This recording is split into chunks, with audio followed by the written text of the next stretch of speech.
Mike Evans is no longer a Buccaneer. And no, he did not retire. He signed a 3-year deal with the San Francisco 49ers. Let's break down this contract signing, the situation that happened between the two player and team, and the statements that each side made when he decided to sign with San Francisco on this episode. Hello, everyone, and welcome back to Tampa Bay Sports Daily. The Buccaneers got the news that they feared all offseason for the last few months.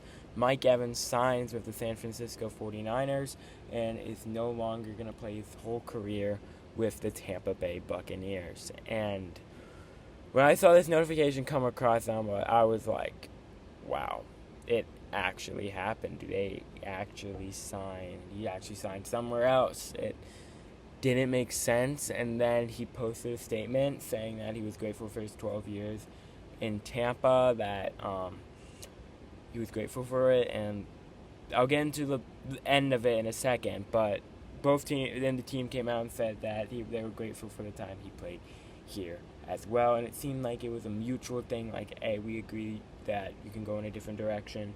And his contract is 3 years, $42 million, I think, somewhere around there.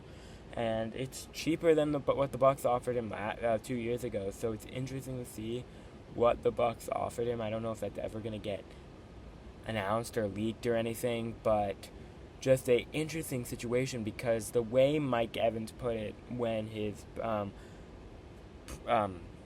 agent came out with the statement is that he thinks the Buccaneers can't win anymore, that their Super Bowl window has closed, and he wants to go sign somewhere where a team can win a Super Bowl. And he basically said, like, I needed a change in environment, I want to win a Super Bowl, and I don't think Tampa Bay can do that. And fans are like, them not firing Todd Bowles or moving on from Baker Mayfield caused Mike Evans to leave, and I honestly disagree with that claim, because the thing with contracts and like hiring and firing coaches is that is like right after the season ends, like literally right after the season ends, and up to like midway through the playoffs, those couple weeks that you can't really tell what was going to happen. You can't say that if the Bucs fired Todd Bowles, Mike Evans would have stayed, or if the Bucs got rid of Baker Mayfield, Mike Evans would have stayed, because it's different. It's not like, it's a hypothetical, basically. It's saying like, oh, if you plant the apple tree, apples are going to grow. Obviously, if you plant the apple tree, apples are going to grow. But it's different than that, because you can't be like, oh, if we fire Todd Bowles, Mike Evans is going to resign. It's not the same, if you know what I mean. Because it's literally just saying, like, hey, if we do this one thing, it'll cause him to stay. He didn't say that. He said that he wanted to win a Super Bowl and wanted to be in the best fit to win a Super Bowl. He's 33 years old. It makes sense he wanted to change an environment. I'm surprised he went to San Francisco a bit. But when the Bucs signed Gainwell and Alizoni, I knew he was going to leave, because we did not have the money anymore to sign him. I think we have enough money to sign some other people. I'm hoping we get Trey Hendrickson. But going back to the Mike Evans situation, it is heartbreaking, obviously. I mean, it's similar to like when Evan Longoria was traded back in 2017, or when Steven Stamkos left the Lightning 2 years ago. But it's a different situation between those, because the Bucs actually tried to get Mike Evans to stay. You can't say the Bucs didn't try. They offered him a bunch and pursued him a bunch. At the end of the day, it was his decision to move on. And I think Buccaneers fans just need to respect that and stop looking for people to blame. Because when we do that, it distracts the team from the now. Like, hey, we can build a team now to win. Because the Bucs wide receiver room is completely fine without Mike Evans. Like, Mike Evans, he's injured a lot. I love him as much as the next Buccaneers fan. He's the greatest wide receiver to ever put on the Buccaneers uniform, and literally one of my favorite people growing up to watch. But our wide receiver is young without him. We got Chris Godwin, Jalen McMillan, Emeka Egbuka, Tez Johnson, and Cameron Johnson. All have been proven to play good football. I mean, Cameron Johnson caught that incredible touchdown pass against the 49ers. So it's just a very interesting situation, because people always, it's just the way the world works. People look for someone to blame when something doesn't go right. Like, when Steven Stamkos didn't re-sign with the Lightning, everyone started blaming JBB, but we got Jake Gensel, and that's worked out in the long term. Lightning have made multiple playoff appearances. Nashville has not. And it's that same case, I think. Like, at one point, you got to move on from somebody.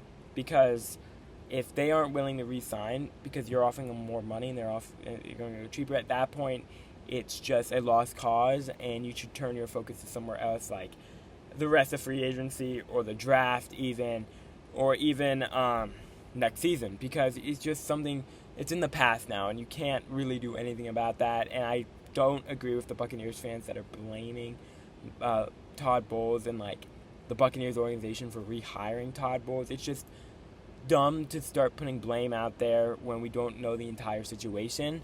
But it is definitely an interesting one. I want to see how it unfolds, because the Bucs don't play in San Francisco at least to 2028. So Mike Evans might not even be there. He might be retired by then. Who knows? But again, just at some point, players rarely play for their same franchise their entire career. Look at Tom Brady.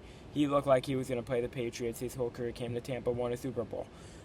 Steven Stamkos, Mike Evans, Odell Beckham. He was never the same after he left the Giants. So it's just an interesting situation, but it's not new. You never see players play for the same team anymore. That was something of the 90s and the 2000s. Michael Jordan even went to the Wizards at the end of his career. Like, it's just something you don't see anymore. Players just playing their full career with one team, and that's why it's surprising to see Travis Kelce re-sign with the Chiefs, because you just don't see it. And Mike Evans is not a surprise. Once I was hearing the things, I was like, we are probably not re-signing him. I texted my friends who are Buccaneers fans that we're probably not going to re-sign him. But that is going to do it for this breakdown of the Mike Evans signing of San Francisco. My reaction to it is I'm not surprised. I expected it, honestly. And it's just heartbreaking, but at the end of the day, we can't be throwing blame out there. I hope you guys enjoyed this video. If you did, please like and subscribe. It really helps the channel. I'm really trying to push content out there. I have a lot of videos set up for this next coming month before the NFL draft. I got some mock draft videos, got some Rays videos coming out, season predictions for them and the MLB overall. Have some other NHL videos coming out. Obviously, Lightning play tonight, so I'll have a Bolts breakdown out tonight or early tomorrow morning.